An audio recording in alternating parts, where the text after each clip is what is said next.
If you're thinking about moving to Panama, one of the biggest concerns on your mind is probably, what happens in an emergency? Don't worry, we've got you covered. Panama's healthcare system is reliable, accessible, and surprisingly affordable. In this episode, we're breaking down the top 10 things you absolutely need to know about emergency care in Panama. Normally, I love a good countdown, but this topic is too important to save the best for last. So we're tackling it in order of importance. Whether you're planning a visit or making the big move, be sure to save this episode for later. When an emergency strikes, you'll want to be prepared. So let's get you emergency ready. Welcome to the Panama Podcast, from dreaming to doing. I'm your host, Melissa Darnay. If you want insider tips on living, investing, and having a blast in Panama, go to choosepanama.com and snag your free copy of Panama Uncorked. Number 1, emergency numbers. Panama has a universal emergency number, 911, which connects you to police, fire, and medical assistance. You can also dial 104 for the police and 103 for a fire-related emergency. It's important to note, though, that you must have a Panama phone number for these emergency numbers to work. Many phones allow you to have a second SIM or an eSIM from Panama. When you get this, be sure to get voice service activated as well as data to make sure your emergency call will go through. If you don't have a Panama number, many hospitals and clinics have their own direct emergency lines. For example, the Johns Hopkins affiliated hospital in Panama City, Pacifica Salud, has its own emergency number, which is country code 507-204-8184. Make sure and put these emergency numbers in your cell phone before you arrive in Panama, or at least as soon as you get here. Number 2, public versus private hospitals. Panama offers both public and private healthcare options. Public hospitals are incredibly affordable, but can have longer wait times. Private hospitals, on the other hand, offer world-class care with shorter wait times and English-speaking staff. Knowing which hospital is best for emergencies can make all the difference. Spend a few minutes to find the best public or private hospital near where you'll be staying and plug in the hospital's name, location, and emergency phone number into your phone. This way, you'll have it handy in case of emergency.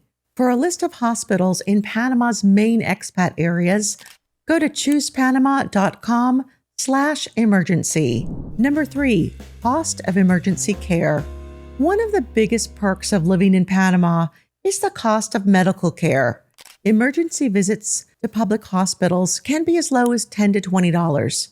Private hospitals charge more, but they are still a fraction of what you'd pay in the U.S. Many expats who live in Panama or visit regularly choose to carry Panama health insurance to cover unexpected costs.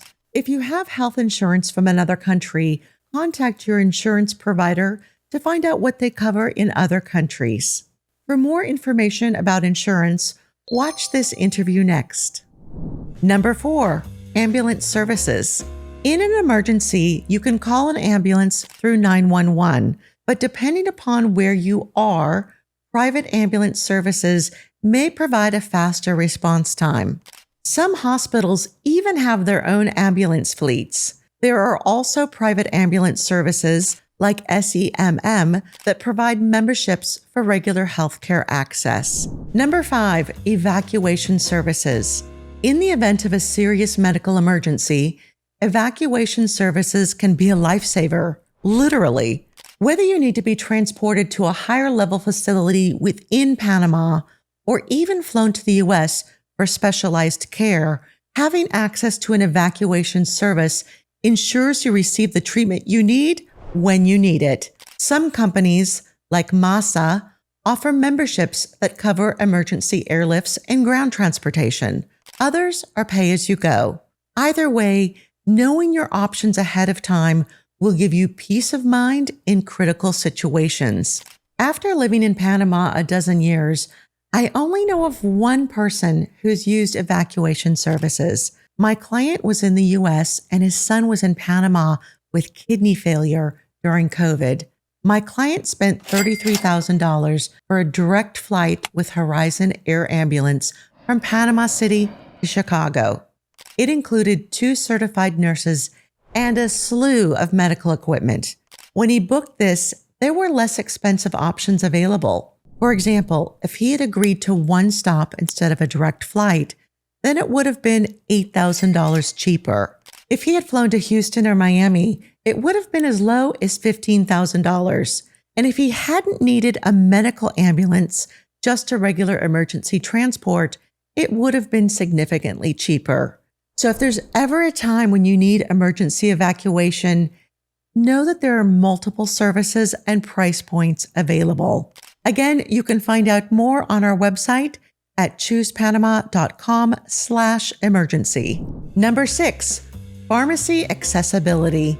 Panama has a pharmacy on nearly every corner, especially in Panama City, many of which are open 24/7.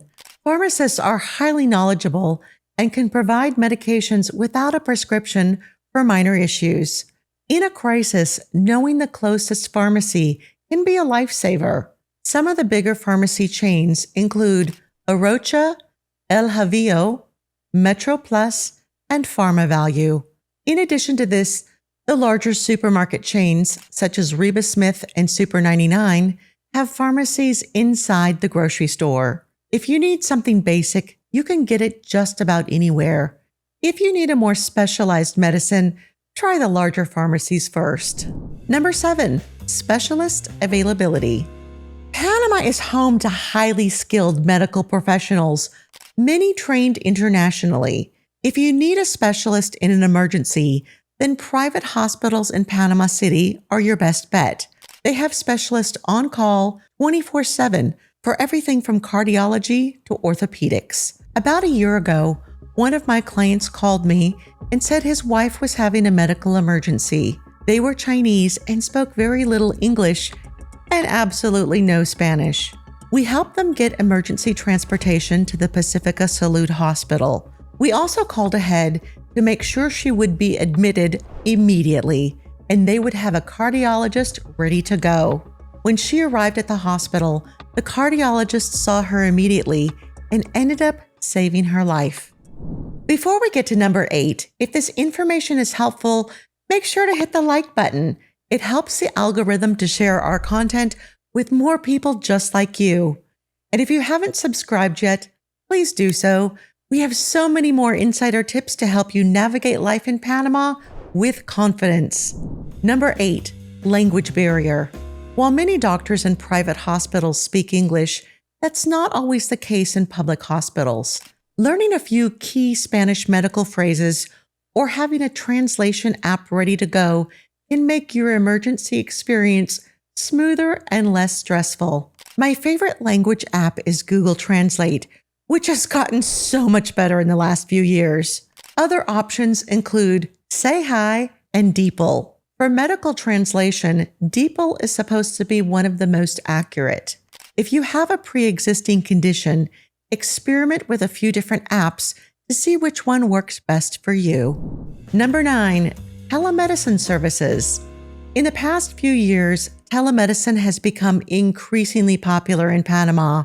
Many private hospitals and clinics now offer virtual consultations, allowing you to speak with a doctor without leaving your home. This is especially useful for non-urgent medical needs or getting quick advice during an emergency. Again, it's best to have this information in your phone before traveling to Panama, so take a few minutes to investigate before your trip starts. Number 10, overall quality of emergency care. Overall, I have been thrilled with the quality of emergency care in Panama. With modern hospitals, well-trained professionals, and a healthcare system that balances affordability with quality, Panama provides excellent care when you need it most. Whether you're in the city or a rural area, you can rest easy knowing help is available when you need it most. That wraps up our list of the top 10 things You need to know about emergency care in Panama. If you're considering a move or just want to be prepared for your next trip, having this information can make all the difference. If you know someone who's interested in visiting, moving, or investing in Panama, please share this episode with them. Until next time, see you in Panama.